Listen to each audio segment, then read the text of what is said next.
but I didn't know what was Islam. And I didn't know who was the Prophet Muhammad, peace be upon him, until I arrived in Jeddah, Saudi Arabia, about 6 years ago now. Okay. So, I mean, what was your initial feeling that when you were told you were going to Saudi Arabia, which is known as a Muslim country with Islamic laws, how did you feel about that? Well, you know, I had some nervousness about it. And my friends at the U.S. Naval Academy in Annapolis, Maryland, they said, do you know what you're doing? You're putting yourself in harm's way. You're going to get kidnapped. Somebody's going to cut your throat. So when I arrived in Saudi Arabia, I was scared to death. I didn't know quite what to expect. But when I left the United States, I said, God, my mind is open. I don't know what is Islam. SubhanAllah. I've never been in an Islamic country before.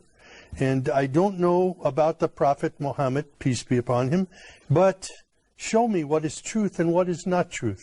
And looking, nothing happened. People were coming out of their houses when they saw me, inviting me into their homes for tea and coffee. SubhanAllah, the exact opposite. Incredible. This was not what I expected. Wow. I had been in countries all over the world. I studied in Taiwan, in Russia, and different places. But never in my life have I been in any country that respected me as much as an American, and even as a Christian, as Saudi Arabia. Wow.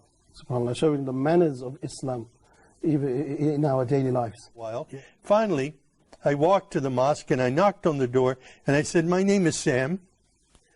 I'm a Christian from the United States. Is it okay if I come inside?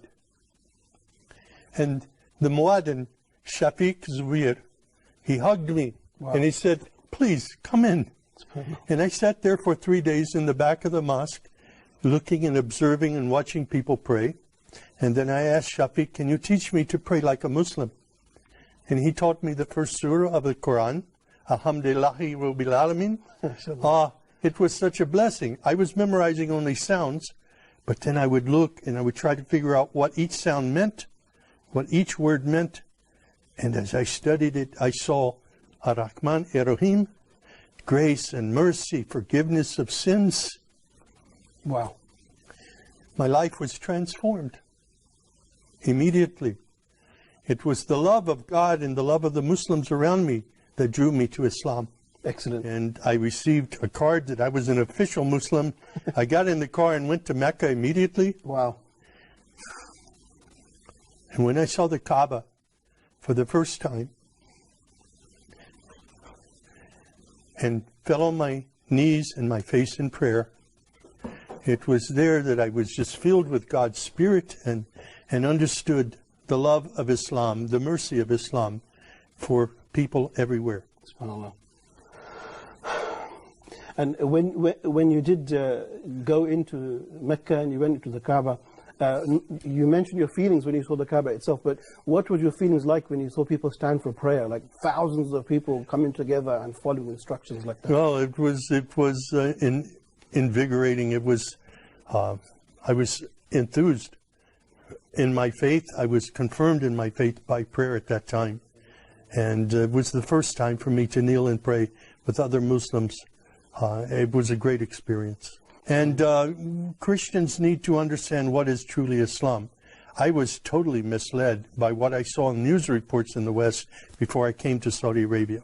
But when I hear the Quran recited, it's miraculous. It's transforming. And I'm very grateful now to be a part of a historic faith that is known for its mercy and not its violence, was mischaracterized by Western media. Of course, of course. The first Ramadan was difficult for me. 30 days, sunrise to sunset, no food, no water. My body went through a period of shock. But the next year was easier, the next year was much easier, and now I look forward to Ramadan when I can, fast and worship God in this very important way. Excellent. And not just the fasting, but also the atmosphere in Ramadan. Yeah. Like Muslims coming out, praying together, sitting together. And how does that feel? Oh, it's incredible. It's like a family time within our mosque.